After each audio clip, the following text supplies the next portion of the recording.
Bonjour chers internautes, bonjour chers frères et sœurs en Christ, c'est la servante Séraphine. Aujourd'hui j'aimerais parler d'un sujet très important, c'est un modèle de réussite de destinée. Alors nous allons dire déjà merci à Dieu, je te dis merci Seigneur mon Dieu, mon roi, merci pour ton amour, merci pour ces moments Seigneur, merci de bénir ma bouche, merci, fais de moi un instrument Seigneur pour ta gloire au nom de Jésus, Amen. Alors je disais qu'aujourd'hui je vais parler d'un sujet très important, c'est un modèle de réussite de destinée. Et pour moi, ce modèle, il est vraiment mon modèle aussi à moi. Pour moi, il est un modèle pour l'humanité. C'est vraiment un modèle que j'apprécie, que j'aime et pour moi, il est le meilleur. Alors, pourquoi pour moi il est le meilleur? Parce que déjà, il connaissait sa venue sur la terre. Il savait quand est-ce qu'il allait venir sur la terre, quand est-ce qu'il allait venir être formé comme un être humain en fait. Il connaissait déjà sa destinée d'avance. Donc, il connaissait sa mission.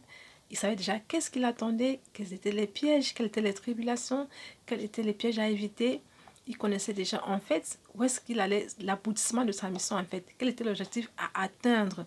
Donc il est resté focalisé et quand il est venu sur la terre, sa venue a été annoncée déjà dans l'Ancien Testament et puis elle s'est accomplie dans le Nouveau Testament. On peut voir la réaction dans le Nouveau Testament.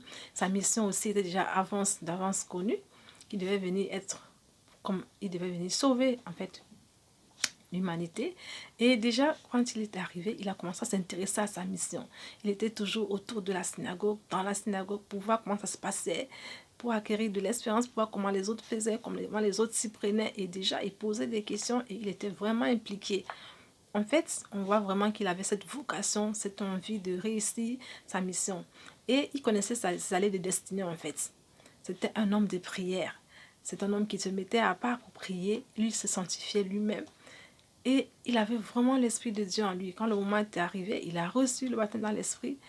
Il a vraiment commencé à marcher, guidé selon l'Esprit.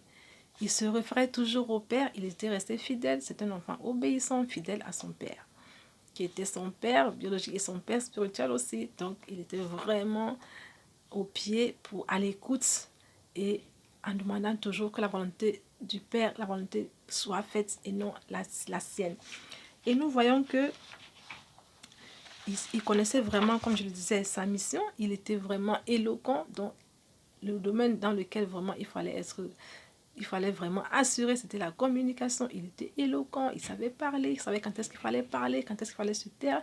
Et même lorsque parfois les autorités étaient un peu jaloux de sa notoriété parce qu'il commençait déjà à réunir des foules, drainer des foules, lorsqu'on envoyait même des soldats l'arrêter, souvent ils n'arrivaient même pas à l'arrêter en fait parce qu'ils étaient subjugués par sa façon de communiquer. Il était vraiment éloquent, il avait une forte personnalité, se laissait pas manipuler par l'ennemi, par la convoitise, les envies. Il savait rester focalisé, il savait rejeter les tentations. Il était vraiment humble, il respectait les autorités, c'est vrai, mais il s'affirmait, il disait ce qu'il avait à dire quand il fallait le dire. Donc nous allons continuer dans une prochaine vidéo. Merci.